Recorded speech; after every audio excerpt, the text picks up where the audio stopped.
Welcome to the Wise Take DFS podcast. I am your host, CK013. You can find me on Twitter at CK_013. And I am joined once again by one of Wise Take's finest DFS analysts, Mr. CashinDFS. You can find him on Twitter at CashinDFS. Cash, what a slate it was tonight.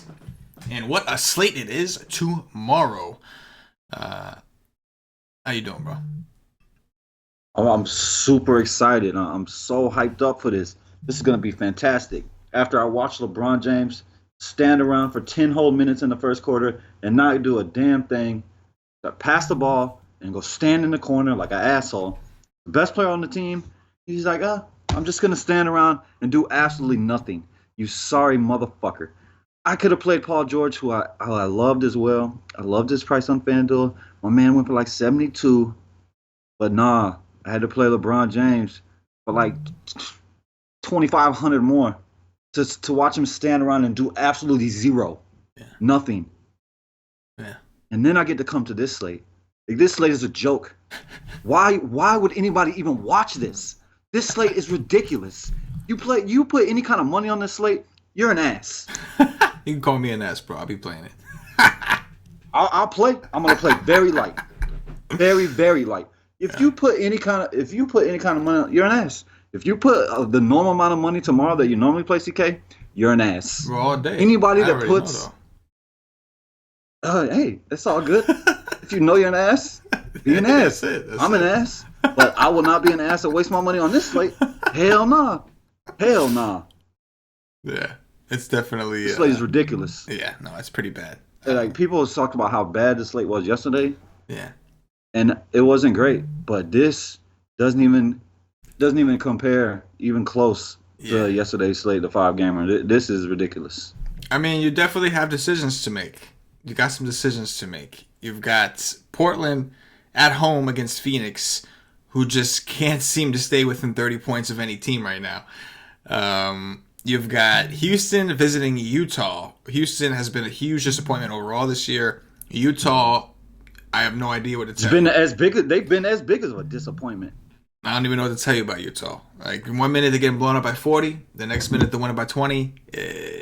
There's no rhyme or reason. It's just, do they feel like playing? You got the Knicks in Boston, which is, you got Fizdale's rotation. You can try and guess Fizdale's rotation with New York. Good luck. You can try to pinpoint which Boston guy, because now that they're all healthy, I think Jaylen Brown's supposed to be back. You can pinpoint which Boston guy you think is going to get the usage today. Good luck.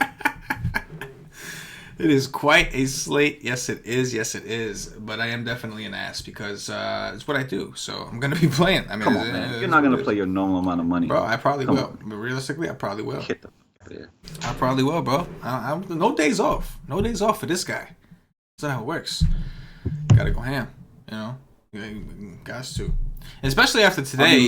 I'll be leaving money on the table. I'll be leaving the most money I've ever left in NBA ever tomorrow. Yeah. I can see it. Damian Lillard is 10-1 on DraftKings. 10-5 on FanDuel. Wowzers. I would project him to play 2.5 quarters. I think he'll check out with about 6-minute mark in the third quarter and not touch the floor again. Yeah. No, I can see it. Let's look at point guards, Cash. Do me a favor. Look at point guards. There's no need to break this into tiers, I don't think, because we only got 3 games. And so I guess, like, let me just ask you this. If you were going to spend up, who do you think would be the way you would go? Is it Lillard or Irving or Chris Paul, I guess? Is Kyrie Irving. Yeah, Kyrie. How much is Kyrie Irving? $9K. He's $9K over here. The pricing is very similar on this slate. FanDuel and DraftKings. I mean, he's been back to his normal role of Mr. 4X lately, but I think he has a way better chance of getting there than Damian Lillard. My opinion on Phoenix Portland is that you either stack it or play it as a blowout. That's it. There's no other way to play it. If you're not stacking it, like, you can't just say, "Oh, I'm gonna play Damian Lillard and just play him naked and don't play nothing else." That's just not even close to optimal. Um, like if you're playing Damian Lillard, you're damn sure playing Josh Jackson. Ariza. Um, maybe this, I guess. I mean, maybe this kid that came in and he might start. Or Melton might start instead of Kobo. I'm pretty sure he started the second half for him, if I remember correctly. You did. Kobo was just not doing nothing at all whatsoever. But yeah, I'll be probably staying away from Dame tomorrow and playing it as a blowout. That's what I would think right now. I like Kyrie Irving. It's either that or the Utah Houston game is my favorite game. I mean, I think that you play some of these Knicks and hope they keep it close, and then get some Boston exposure. I mean, I wish it was in New York, but unfortunately, it's not. The coach is, um, I don't even know what to tell you. I can't say what I want to say about the New York Knicks coach because I might get arrested. Um, The FBI is gonna come Paul, looking for you, bro. I mean, Chris Paul is in play. I mean, the thing is close. Like, I don't see no upside with James Harden on the court. He could get you 40, and you'll live with that on this slate. Ricky Rubio at 7-2. Um, I doubt it. Emmanuel Mudiay at 5-7. Maybe. That would be if I'm stacking that game and hoping it's close. But I do not want to pay 5-7 for Emmanuel Mudiay. I like Melton some because I think that he will definitely be on the court if it's a blowout. And he was really aggressive. He did all right. He's 4-5. I mean, he's 4-5 tomorrow. I like that. Terry Rozier might be my favorite point guard. 3-7. He's gonna get me. He's gonna get me 20 tomorrow for sure. And if that game happens to blow out because the Knicks are terrible and the coach is an idiot, he could go for 30, 35 at 3-7. Even though he hasn't been doing nothing this year, really. Even though he wants to be traded. Yeah, on DraftKings, similar story. If you're gonna play Dame at 10-1 over there, you're gonna have to play the close build because the only way that Dame gets anywhere remotely close to paying off that salary is if Phoenix hangs in the game. It's not because it's not just blowouts that's happening to Phoenix. It's like we're talking about massacres. We're talking about like 40, 50 point outing. You can't. I mean, they got killed. And Portland is a better team than the Lakers, and they are a better team than Sacramento. Yeah. And Sacramento and the Lakers, like, it was over 6 minutes into the game. The game was over. Yeah. Like, they could have just packed up and went the hell home. Yeah. No, absolutely. So that's your decision. I will say this, as far as like Josh Jackson and Ariza, who we'll talk about later, this is a much better matchup for them. Scoring forwards have definitely been how you want to attack Portland. The issue here, of course, is just a lack of talent. But again, if you're playing Dame, you have to play the close build. Otherwise, you're looking at the blowout run. Kyrie Irving would be the next best option at the top at 9K. I do like it against the Knicks. He's going to get Mudiay defense. That's the bottom line. Without, I'm sure he'll see Frank Nitti at times, but Mudiay has played 36 minutes in both of the games without Trey Burke. So I would assume he's going to be on the court a lot. And that gives Kyrie Irving a phenomenal matchup. 9K a little steep, and Boston is healthy, so you don't really know. The usage kind of gets spread out. As you mentioned, Kyrie's been on his 4X game. But maybe the 4X is all we need on a raw point scale. I think Chris Paul is definitely interesting on DraftKings at 7-7. Going up against Rubio, I'd be more inclined to play him than Rubio at 6-4 against Chris Paul. So Paul is interesting, but I think that the most appealing to me right now is probably Emmanuel Mudiay. And that, like you said, he's 5-7 on DraftKings too. I don't love that, but he's gotten 36 minutes 2 games in a row. And if Mudiay is going to get the minutes, it's about his shooting. If he's hitting his shots, you're good and gravy. He has 44-point upside. If he's not hitting his shot, he's got a scary fucking low floor that could really break you and ruin your night. So he's the first guy, though, from a price perspective, minutes perspective, that stands out to me right now. And then, these value guys, again, like you were saying about Mr. Fizdale, it's just frustrating, dude. Like, I'd love to play Alonzo Trier in this spot. Problem is, Alonzo Trier is not playing. 22 minutes, 17 minutes, 15 minutes, this is not enough. So if you're doing multiple lineups, you're going to have the advantage of being able to work in some of these guys. And but if There's you're not doing one person. There's not one person breathing oxygen in the world that can tell you the New York Knicks rotation. Not one. not even Fizdale. You ask him, he don't know. Nope. He don't fucking No know. way. He has no idea Nope. what he's gonna do going into a game. No, None. No. Like Zero. he said, he's a hot hand coach. That's what he calls himself. He gonna play the guy with the hot hand. I call him a moron. Yes, you and many others.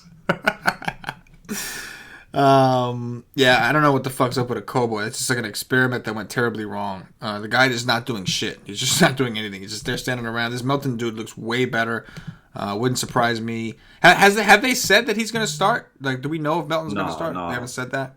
They haven't said it, but he started the second half. Yeah, he did start the second half. He was doing and like zero. The problem with Melton is that the reason he did well is because he shot well. He only in 23 minutes. Well, you know what? 23 minutes, he got 5 assists. He was also out there with scrubs. Yeah, no, he was. Yeah, he was playing against the mop-up unit. Yeah, absolutely. That's a very, very good point. Yeah, it's kind of ugly. Moutier, Paul, and Irving are the 3 guys that I think I'm looking at. And again, Lillard would have to just be in a close game build. Now that come to think of it, I'm pretty sure that Houston typically puts Ingles on Harden when they play. So maybe this is a better Chris Paul spot that I'm letting on. Maybe it does funnel a little bit more to him.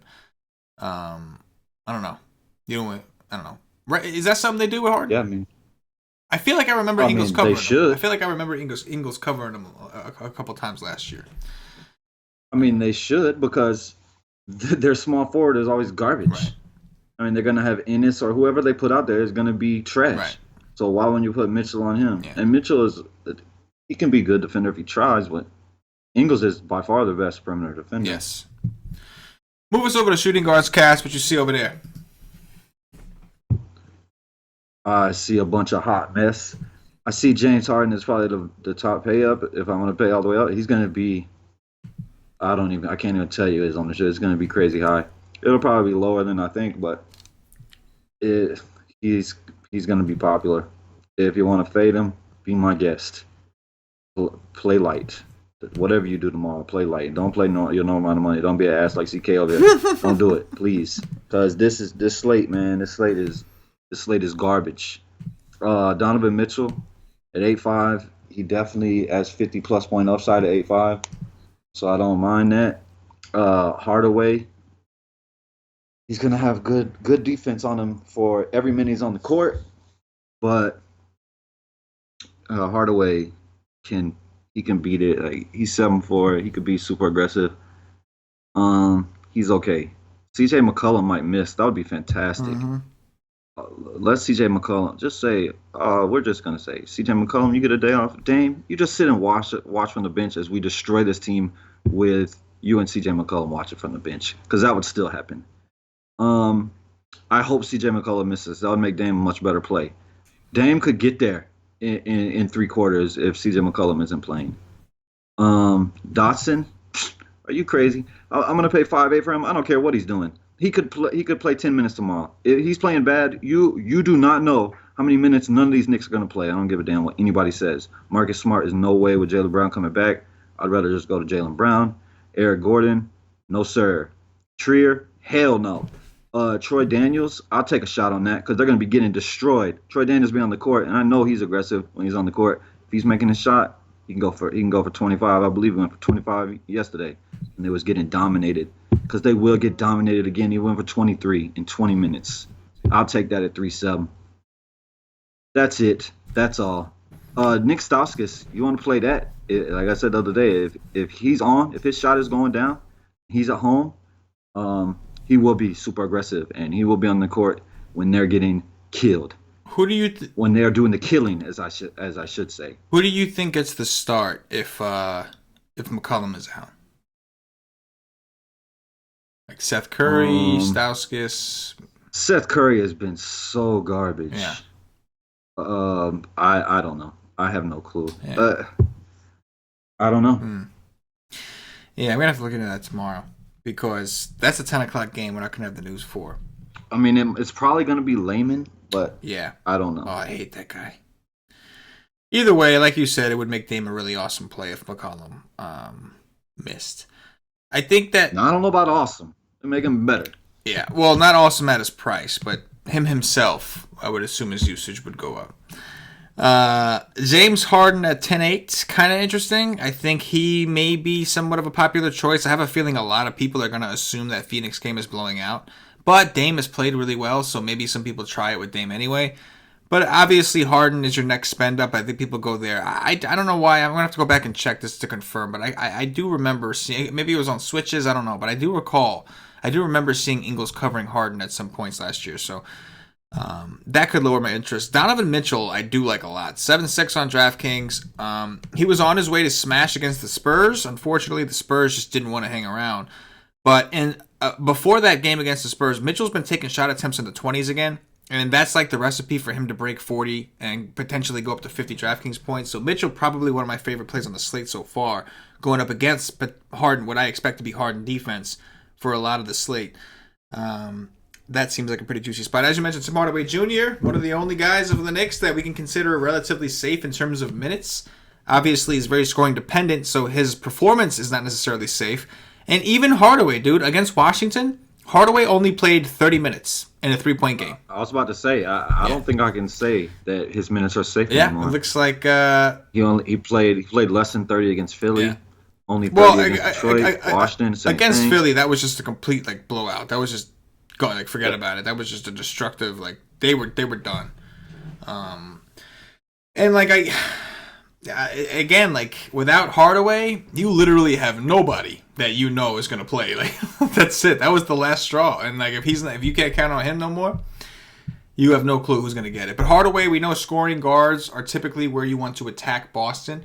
The problem with Hardaway is he lives and dies by his jump shot. So if his jump shot is falling, it's similar to Carmelo Anthony when he was with the Knicks. If Hardaway's shot is falling, he is going to put up a big score. If his shot is not falling, that's it, because he's not going to get a ton of assists normally. He's not going to get a ton of rebounds. He's not the kind of player he is. And he's certainly not a defender. We know for damn sure. But at 6'6", somebody you can take a shot with. I think Joe Ingles is kind of interesting. He's probably small forward eligible over there. Well, let's just talk about him there. Well, how much is he on DK? He's 5'5". I really liked him. I really liked him against the Spurs. Yeah, he did well in 27 minutes. Yeah, he's 5'5" over here. Going up against Houston, they might need some threes, things like that. I can get down on that. You mentioned Jaylen Brown. Yes, as long as his minutes are fine, I could go there. Obviously, he hasn't played in a while. We're going to want to check on that. But he was playing a lot better before he eventually got hurt. Dotson, another perfect example. This is, again, a scoring guard. He's gone for 30 in 2 games. Problem is he played 33 minutes in one, 24 in the other. That's just too big of a range. You just don't know how many minutes he's going to play. And another fairly scoring dependent person. I know he's been getting some rebounds while he's on the court, but for the most part, his true points are coming from his actual points. Yeah, how much is he? He's 4'8". Way easier. 5'8". Yeah, way easier to play over here. Mikal Bridges, a guy that I consider to be scoring dependent, but he shot 3 for 12 last time and still put up a 25 because he had 5 rebounds, 2 blocks, and 3 steals. So that's kind of interesting. In a far better matchup. Yes. But he did play 31 minutes against the Lakers, 34 minutes against Sacramento. So there seems to be they're just trying to get this kid some time on the court and get him a little more comfortable. So I could go there at 4-1. Aside from that, it's just darts like Alonzo Trier, Crawford, Troy Daniels. It's all darts. Troy Daniels would fit the blowout build well. Not pretty. Small forwards, Cash. What you see over there? Nothing. I see Gordon Hayward at 6'4", coming off of a 56 against the number 1 defense in the NBA right now. It's hard to play any Boston player. You just don't know. They're so deep. He's okay. He's all right. Warren is going to be out. Joe Ingles is 6'2". Ingles is okay too. I mean, there's not one play that I like in small forward. Trevor Ariza, no.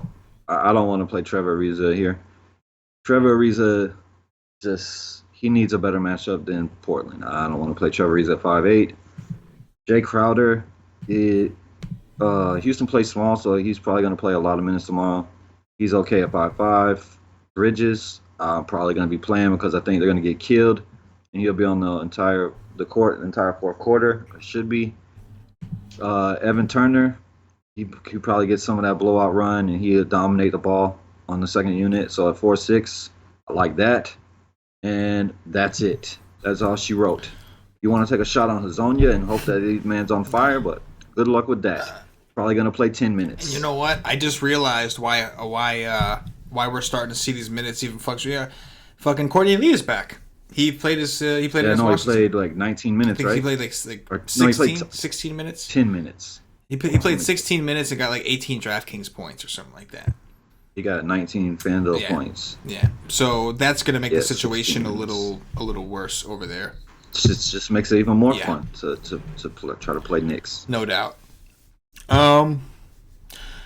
Ariza at 5'6" is somewhat appealing for the simple fact of we know he's going to probably take double-digit shot attempts, and he's going to be the guy that, like, until they finally give up, he's going to be on the court the most, right? Like, once they throw it, like, if the game stays close, he probably plays, like, 40 minutes. If the game blows out, like, which is the probability, like the probable outcome, he'd probably at least still see about 25 to 27. So, and like when he's on the court, I'd expect him to shoot. He took seven threes against the Lakers, took 8 threes against Sacramento. So on DraftKings, where you get bonuses, you get a little extra points for 3-pointers. I do think that's interesting. Josh Jackson, another guy, played 27 minutes in the game against Sacramento. This is actually a pretty good spot. Not to say that it's any better than the Sacramento spot, but scoring forwards against Portland has been pretty successful for the most part this season. And so Josh Jackson and Ariza are going to fit those builds. Maybe only one of them gets there. But trying to pick which one when they're at a price where they can't hurt you if they underperform, it's just an uncomfortable feeling. Aside from that, I think the next guy I'm looking at here is going to be Kevin Knox. He's been playing some minutes, 37 minutes against Milwaukee. That was obviously an overtime game. 28 minutes against Washington, which I think is enough. He shot terribly from the field. He shot 3 for 11, but he did have 9 rebounds, 4 assists, still went for 26. Last time he played Boston, he got 26 minutes, still got 9 rebounds. So I'm counting on the rebounds here, sort of. Counting on the fact that he's been more aggressive offensively. At 4-5, I think he would be the next guy that I would take a look at here. Aside from that, let's move it over to power forwards, Cash. What you see over there, boy? More of the same. Jason Tatum is your top power forward option on FanDuel. Jason Tatum is normally one of my favorite Celtics, but could Jason Tatum score you a 15 tomorrow? Of course he can. Aminu at 5'9". How could I ever like Aminu at 5'9"? I just don't. Marcus Morris, 5'7". It's okay. I don't know what you want from me. This slate is a joke. That's all I will tell you. Josh Jackson. I mean, is my man gonna be 75% on tomorrow? I hope not. I mean, the guy. I mean, he can really suck. 5'5". I'm probably not gonna play him. I would rather play Rashawn Holmes. What's Rashawn Holmes on DQ? Is he 3.8 again? 4-3. They raised his price. 4-3. Lock in Rashawn Holmes, man. He should get minutes. He's gonna get minutes in the blowout. Nurkic could just put it on this rookie because he's so bad. Like when Willie Cauley-Stein goes for 20 on you in the first quarter, like you got problems, bro. Like you need to check yourself. You need to look in the mirror. Like, what am I doing? Like I need to do something because Willie Cauley-Stein should never put up 20 on nobody ever in one quarter. My man was just killing you, bro. Kevin Knox at 5'4". Kevin Knox could play 10 minutes tomorrow. I don't know what Kevin Knox is gonna do. He's not gonna have a good matchup. I'll tell you that. Rashawn Holmes already mentioned him. I will definitely play him on DK. FanDuel, I'm probably gonna play him too because I think they're gonna get killed. And I'll take that huge upside for lower ownership than Josh Jackson. Derek Favors. I don't think this is a great Derek Favors spot, but if he does get 25 minutes, he could go for 30. He's 5'1". I'll take it. Noah Vonleh. He's still playing minutes, but he isn't producing like he was. I played this guy so much already this year.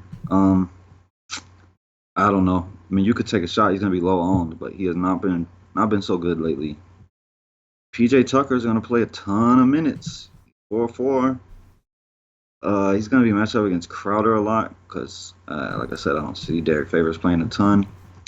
And then I would pick between Zach Collins and Miles Leonard with the blowout, because it will be a blowout.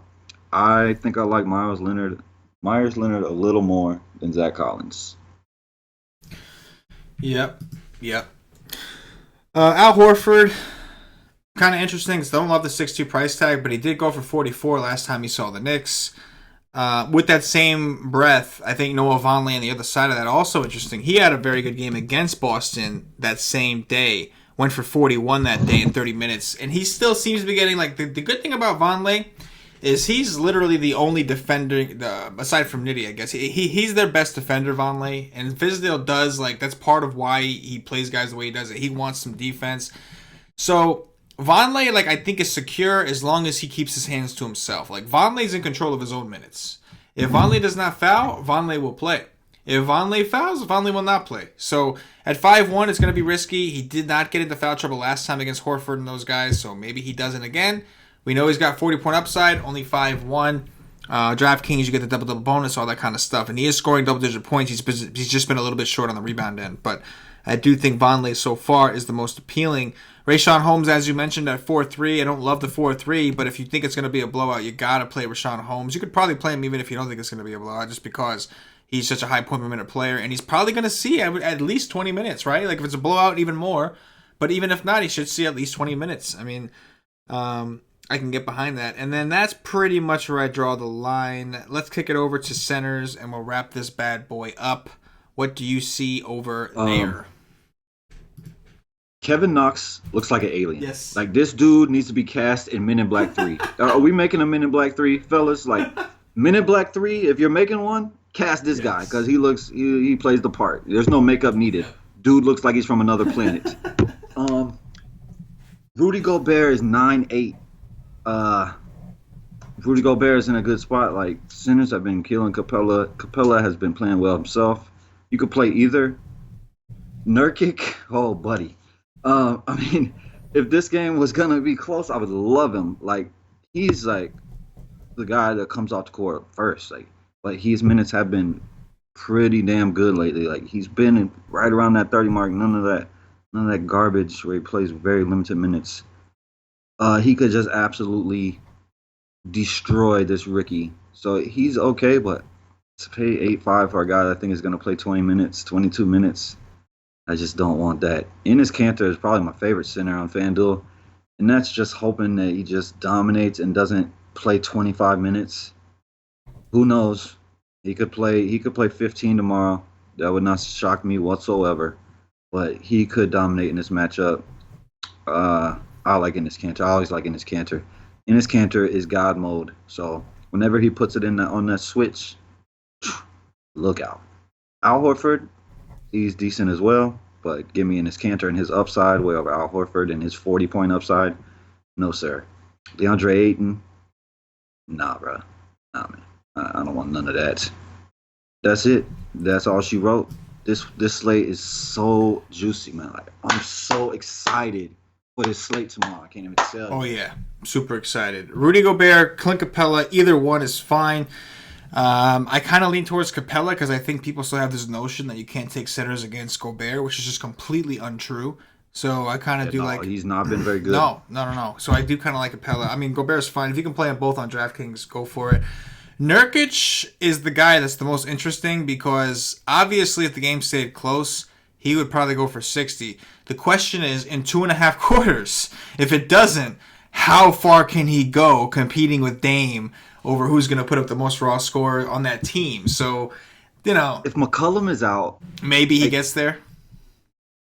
He could probably go for 50 in 25 minutes in this spot. Right. If McCollum is off the court. Right. It'll be interesting, but obviously... But, I mean, it's not likely. It's not likely. That's not a likely outcome. But the matchup is juicy as fuck. Like, it, you know. Against Ayton, yes. Enes Kanter, as you said, another guy. If like, the good thing about Kanter, like, it's good that you have at least one Kanter team. Because if Fizdale just decides, you know what, I think I want to win this game, and he plays Kanter 35 minutes or more, Kanter will smash. He will smash. Oh, you know what else is good? What's that? He has this little switch on his hip. It says God mode on it. And if he switches it on, yes, Watch out. Yes, the problem is Fizdale seems to have the remote. You know what I'm saying? He's got some remote access to it. So if Fizdale decides he wants to win, we could see the God mode. If Fizdale decides he doesn't really care, he would rather see his young guys go out there and develop, then we won't see God mode, or we won't see it long enough. But obviously the spot is there. I'm with you on Ayton, man. I just don't really want to do it. When I'll tell you what. Anybody that says Nurkic can't play defense, I'm not saying that he always does. But anybody that says he can't play at all, go watch when he plays Jokic. You want to see some defense? Go watch him play. Go watch him cover Jokic. Then he's actually trying. Yes. So again, Nurkic commits some dumb fouls. Yes, no. He gets lazy. He gets lazy on defense. But when he really wants to play, go watch him cover Jokic. Whenever those guys play, he is all over that dude. Jokic can't even take a breath without taking a whiff of what he ate for breakfast that morning, bro. It's like he's all over him. Aside from that, yeah. Don't see a ton that I like down here at all. That is going to do it for the position by position breakdown at this point. Going to remind everybody, if you haven't already checked us out at whiteside.com, go over there and check it out, man. Get yourself a day pass, $2.50, all it takes to get in. It is going to be a light slate. If you need some help, listen, it's an ugly slate. It's a small slate. It's terrible. But we do what we do. We're going to be grinding it out. We're going to be providing content for it, doing a live stream for it. We're going to have the content. So on the one hand, maybe this is a slate you're not overly excited about playing, take a night off. On the other hand, if you are going to play it, this might be a slate where you want a little bit of extra help. So come check us out at wisestate.com. Get a day pass, $2.50. Try the content. You'll get access to the articles and the Y stream tomorrow, the expert poll as well. And if you've already had a day pass, you know what it is. Make sure that you get the monthly plan or higher and get access to our Slack chat. So day passes don't get you into the Slack chat. You have to have a monthly plan or higher. Also, guys, don't forget to go pick up some swag, man. We got some Wise Take gear, man. We got hoodies, we got t-shirts, we got tote bags, which have actually been selling. We've got some shit. Go check it out. Whether you're a part of the Wise Take Nation or you're a fan of the podcast, whatever it is, go rep it, man. It's up there. Go get yourself a shirt. Christmas around the corner. Hottest logo in the biz. Also, another cool thing that we're going to try to do sometime next week. I'm thinking, we got to check with Paulie and Cash's schedule, but I'm thinking maybe Thursday if we're all available. We're going to try to set up. I know a lot of our guys have been asking about the group session, the group coaching session kind of thing. We're going to have Paulie and Cash kind of co-host a little mini class, so to speak, like a group coaching session. So we'll put some info on that, the pricing and all that kind of stuff. Make sure you stay tuned. We'll announce it on some shows. We're going to shoot for next Thursday as long as everybody's cool with it. But we'll keep you guys posted with all the information there. Guys that have access to the Slack chat, you guys will always be informed in the Slack. Everyone else, we'll try to announce it on Twitter, Facebook. We'll announce it. It's not going to be just for members. Anybody who doesn't have a membership will be able to purchase access for the class. But it's your opportunity to kind of hang out with Paulie and Cash and ask them questions. They'll show you some stuff and try to show you what they know, how they approach slates, talk some game theory. And again, it's a good opportunity for you guys to hang out with them, ask questions, and work on your craft. Aside from that, Cash, let's do some top threes and we'll get up out of here, bro. Top 3 point guards. We'll see if we can come up with 3 players we like at each position. Top 3 point guards, bro.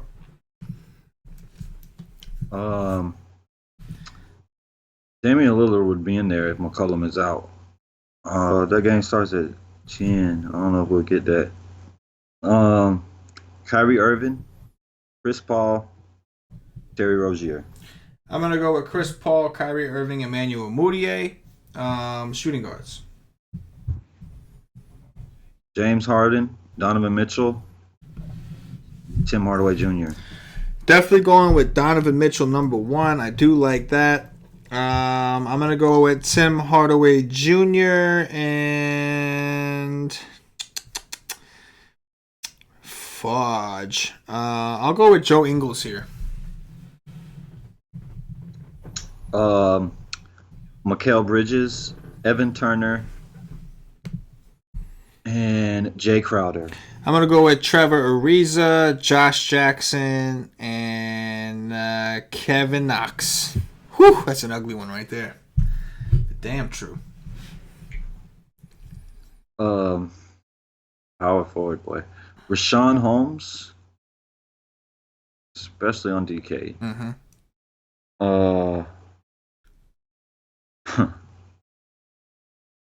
Oh, buddy. Noah Vonleh, PJ Tucker. I'm going to go Al Horford, Noah Vonleh, and Rashawn Holmes. Centers. Enes Kanter, Rudy Gobert, Clint Capella.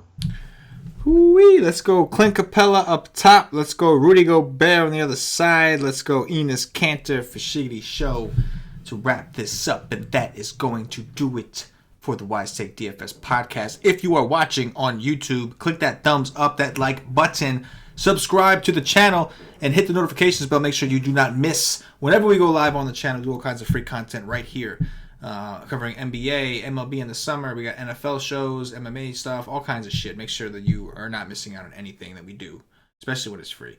If you're watching us on Facebook, give us a like and a share to support the Wise Take Nation. If you're watching us on Twitch or Twitter, give us a follow, give us a retweet. And if you're listening to us on Podbean or iTunes, give us some 5-star reviews. All these things really help us out. They go a long way with the nations. You want to keep the show going, want to keep the nation going, all we ask is you to show a little bit of support on whatever platform it is you are watching or listening on. Cash, anything in closing before we get up out of here?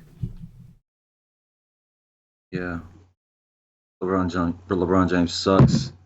I need triple or double overtime in this game to have any chance of getting into the money. And tomorrow, if you're playing this slate, do not play any starter in the Portland-Phoenix game if McCollum is playing, unless you are just going to stack it up. Yeah. Because Portland should be up 30 2 minutes into the second quarter. Absolutely. But if they're not, you're gonna want starters from both sides. Yes. Definitely. It's like a game stack or leave it type of situation, I think. Unless McCollum is out. Not just leave it. Play Holmes, play Bridges, play build. Turner, play some of these backups in Portland. Absolutely. The blowout build for sure. We'll see what happens. We'll see where we're at. Watch the line movements tomorrow. See what we do. For CashinDFS, for myself, the entire Wise Take Nation, as always, good luck. Yeah.